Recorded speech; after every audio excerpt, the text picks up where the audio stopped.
we share our merit with another person so that that person will have all the benefit and hopefully will have a good outcome for their situation? Or is this just wishful thinking?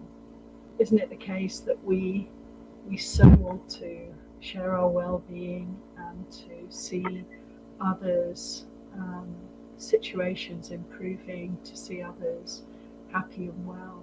And this is such a beautiful way of relating to others, a way of relating to the suffering in the world.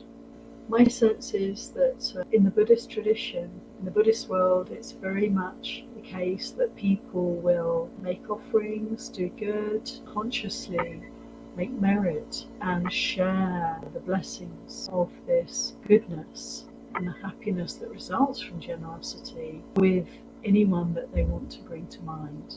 And oftentimes, isn't it, people will make donations, perform good acts, offer dana to the monks and nuns in memory of somebody who's passed away, or for the benefit of somebody who is struggling, suffering, who's unwell, or who has some challenges that they're having to deal with. My sense is that the truth of not self shows us that there's no real individuality here. There's a collective.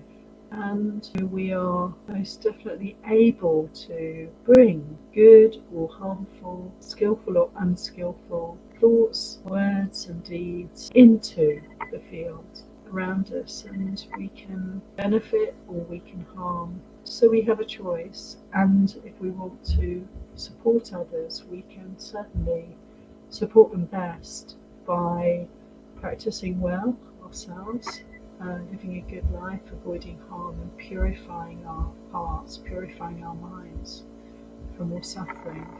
This process of practice for liberation is the greatest offering that we can make. We can also make material offerings, and we can dedicate for the benefit of any particular people that we have in our hearts. We want to consider them, or for all beings. And the truth is that benefit extends beyond this sense of self, which is nothing but a delusion. Goodness leads to happiness. Generosity leads to happiness and peace and well-being. And so we can certainly benefit others through our good acts, our good intentions, and especially through our good practice, working with the defilements, with the intention of letting go of suffering and moving towards greater peace and happiness. I think it's an automatic process, that the benefit extends to others, but we can certainly bring particular people to mind and very consciously practice loving kindness towards them and do good acts, practice well, and dedicate the benefits of our lives, share the merits of our lives with them. It's certainly a good way to encourage us in our practice, and it may well be a source of great blessing for all beings. I feel that is the case. And hopefully there'll be a good outcome for the situations of others. It's tough, isn't it, to see others in difficult situations and to wish to help. We can definitely make efforts to support others through our good practice.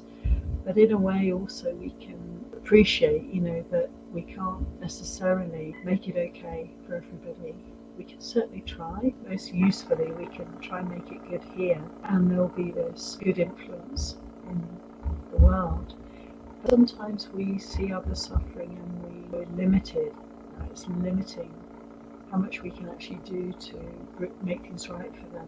And so I just want to bring in that it's very helpful for us to do our best, and also to appreciate that all beings, are the owners of their Kamma. So everyone has their journey, everyone has their work to do to liberate themselves. And some people are really motivated to do this work and others are not.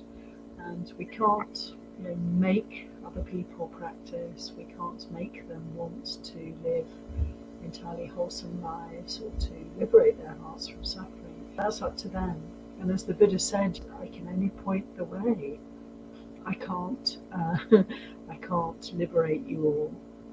I can only liberate myself and tell you how you can make the effort, practice the Eightfold Path, and find your way to liberation. Of course, we'd all wish that may all beings find Nibbana, may all beings let go into Nibbana, may all beings be free from all suffering, but we can't make that happen. And then this reflection on Kamma and how all beings are the owners of their Kamma, and they are the ones who can free themselves. The effort needs to be made where the suffering is. Our agency is limited to this experience here, but we can, through reflecting on Kamma, we can definitely develop this beautiful quality of Upekkha, of equanimity. This is really called for when it comes to seeing the suffering in the world around us and how we can relate to that skillfully. Upekkha, equanimity, the willingness to be very intimately engaged and involved in the world, but without allowing ourselves to be overwhelmed, swept away, caught up in suffering. The ability to be calm, steady and unshaken by circumstance. This is a very important aspect of practice for us. It's the ultimate liberation factor, and it develops through practice. Through our own experience, we develop equanimity towards our own defilements, our own difficulties, so that we gradually are able to move towards greater peace and well-being, but also in relation to what we see around us. This quality can be so helpful. So I would say, make merit for others. Practice well and dedicate your efforts to others. Practice loving kindness towards others, but also observe that people have their own journeys and they're not always going in the direction that we would wish for them. And in this case, it's really helpful to consider the beautiful quality of equanimity and let the loving kindness and equanimity work together. It's a very benevolent, beautiful way of seeing the bigger picture with kindness.